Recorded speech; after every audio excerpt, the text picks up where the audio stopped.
सोचिए, आपने 2 साल तक मेहनत की, दोस्तों से दूर रहे, फेस्टिवल्स मिस किए, मोबाइल और सोशल मीडिया तक छोड़ दिए। किस लिए? सिर्फ एक सपने के लिए, डॉक्टर बनने का सपना। और फिर एक दिन आपको ये पता चलता है कि कुछ लोगों ने लाखों रुपया देके पेपर पहले से हासिल कर लिया था। तो आपको कैसा लगेगा? गुस्सा, दुख, या फिर ये जो सिस्टम है इसके ऊपर से भरोसा ही उड़ जाएगा? दोस्तों, नीट यूजी 2026 के पेपर लीक फिर से पूरे देश को ये सोचने में मजबूर कर दिया कि आज सच में ही हमारा जो एजुकेशन सिस्टम है वो सिक्योर है। दोस्तों, आज की इस वीडियो में हम जानेंगे नीट 2026 कंट्रोवर्सी क्या है, पेपर लीक का जो एलिगेशंस है वो कहाँ से स्टार्ट हुआ, इन्वेस्टिगेशन में अब तक क्या सामने आया, और सबसे इम्पोर्टेंट, इससे लाखों स्टूडेंट के फ्यूचर पर क्या असर पड़ेगा। तो दोस्तों, वीडियो को एंड तक देखिए, क्योंकि आखिर में एक ऐसा सवाल है जिसका जवाब स्टूडेंट और पेरेंट्स दोनों को ही सोचना चाहिए। तो चलिए वीडियो को स्टार्ट करते हैं। नीट इतना इम्पोर्टेंट क्यों है? क्योंकि नीट सिर्फ एक एग्ज़ाम नहीं है, ये लाखों स्टूडेंट की सपनों का एक गेटवे है। हर साल लाखों स्टूडेंट डॉक्टर बनने के लिए एग्ज़ाम में बैठते हैं, और एक अच्छा स्कोर आपको गवर्नमेंट मेडिकल कॉलेज तक पहुंचा सकता है। और अगर इसमें एक छोटी सी भी गलती हो जाए तो आपका पूरा साल बर्बाद भी हो सकता है। और इसीलिए ही जब नीट जैसे एग्जाम पर पेपर लीक का आरोप लगता है तो ये सिर्फ एक कंट्रोवर्सी तक सीमित नहीं रहती, वो पूरे एजुकेशन सिस्टम की क्रेडिबिलिटी पर सवाल खड़ा कर देती है। आप जानते हैं कि कंट्रोवर्सी की शुरुआत कहाँ से हुई? एग्जाम के बाद सोशल मीडिया पर कई स्टूडेंट और कोचिंग सर्कल के बीच डिस्कशन शुरू हुआ। कुछ रिपोर्ट्स में यह क्लेम किया गया कि एग्जाम के पहले से ही कुछ लोगों के हाथों में पेपर सेट यानी क्वेश्चन पहुंच गया था। इसके बाद एलिगेशंस और रिपोर्ट्स तेजी से वायरल होने लगी। कुछ जगहों पर तो ये भी आरोप लगाया गया कि पेपर एक्सेस करवाने के बदले बहुत बड़ी रकम मांगी गई। इसके बाद जब ये इशू बड़ा होने लगा तो मामला इन्वेस्टिगेशन एजेंसीज और कोर्ट तक पहुंच गया, और रातों रात ये कंट्रोवर्सी नेशनल हेडलाइन बन गई। आप जानते हैं कि इस इन्वेस्टिगेशन में क्या हुआ? रिपोर्ट्स के मुताबिक यह केस सेंट्रल एजेंसीज को दी गई। इन्वेस्टिगेटर ने कई लोकेशंस पर रेड की और क्वेश्चनिंग किए, जिसके बाद कुछ लोगों को कस्टडी में भी लिया गया।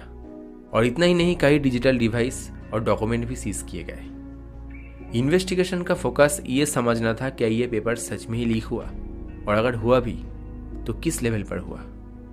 क्योंकि सिर्फ इन्वेस्टिगेशन करना ही सब कुछ नहीं होता, इसका एक फाइनल रिजल्ट भी सामने आना चाहिए। देखिए, इसमें सबसे ज़्यादा नुकसान हुआ स्टूडेंट का। एक स्टूडेंट दिन में 10 से 12 घंटा पढ़ाई करता है, एग्ज़ाम हॉल में जाता है अपने फैमिली की उम्मीद लेकर कि वो भी कुछ करके दिखाएंगे, और अगर उसी के पास ये पेपर लीक का खबर जाता है तो सोचिए कितना फ्रस्ट्रेटिंग है। इसके बाद कई स्टूडेंट ने सोशल मीडिया पर आवाज़ उठाई। उनका कहना है कि अगर कुछ लोग अनफेयर एडवांटेज ले तो जो मेहनत करके पढ़ाई किया है, एग्ज़ाम दिया है, उनके साथ तो इनजस्टिस हुआ। और उनका यह कहना भी बिल्कुल सही है। कॉम्पिटिटिव एग्जाम का सबसे बड़ा प्रिंसिपल है इक्वल अपॉर्चुनिटी, और जब वो प्रिंसिपल ही टूटने लगेंगे तो स्टूडेंट का ट्रस्ट भी टूट जाएगा। क्या ये सिर्फ एक एग्जाम का इशू है? नहीं, ये सिर्फ नीट तक सीमित नहीं है। पिछले कुछ सालों में कई कॉम्पिटिटिव एग्जाम की पेपर लीक्स हुए।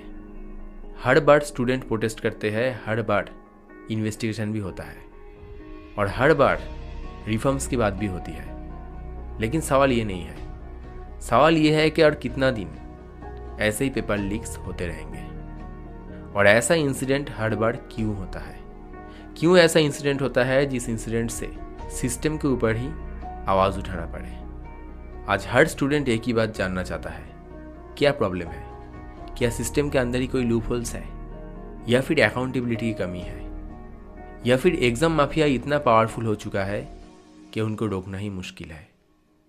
और इसका जवाब हर एक स्टूडेंट को चाहिए। अब देखते हैं कि गवर्नमेंट और अथॉरिटीज़ इस पर क्या स्टैंड लिया। अथॉरिटीज़ का कहना है कि एग्ज़ाम सिस्टम को और भी सिक्योर बनाने के लिए मेजर किया जा रहा है। इसके साथ साथ मॉनिटरिंग बढ़ाई जा रही है, सिक्योरिटी प्रोटोकॉल स्ट्रेंथ किए जा रहे हैं, और इन्वेस्टिगेशन एजेंसीज भी एक्टिव है। और ये सभी पॉजिटिव स्टेप है। लेकिन दोस्तों, पब्लिक का जो ट्रस्ट है वो तभी वापस आएगा जब अकाउंटेबिलिटी और ट्रांसपेरेंसी दोनों एक साथ नजर आएंगे। क्योंकि ट्रस्ट स्टेटमेंट से नहीं, एक्शन से बढ़ता है। दोस्तों, नीट 2026 पेपर लीक सिर्फ एक कंट्रोवर्सी नहीं है, ये लाखों स्टूडेंट की कहानी है, लाखों सपनों की कहानी।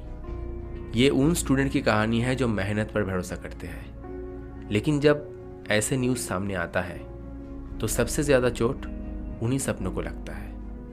अब आखिरी फैसला क्या होगा वो तो कोर्ट ही डिसाइड करेगा। अब एक बात हम सबको सोचना होगा, क्या ये जो स्टूडेंट है वो सिर्फ ये टेंशन लेंगे कि हम ठीक से पढ़ाई करें, एग्ज़ाम को क्लियर करें, या फिर ये भी टेंशन्स लेंगे कि भाई कब हमारा पेपर लीक हो जाए। और इन सवालों का टोटल जिम्मेदारी हमारे सिस्टम को ही लेना पड़ेगा। इसमें आपका क्या राय है? क्या एग्जामिनेशन सिस्टम में बड़े रिफॉर्म्स की ज़रूरत है? अपना ओपिनियन कमेंट में ज़रूर बताना। और अगर ये वीडियो आपको पसंद आए तो लाइक और शेयर ज़रूर करना। जय हिंद, जय भारत।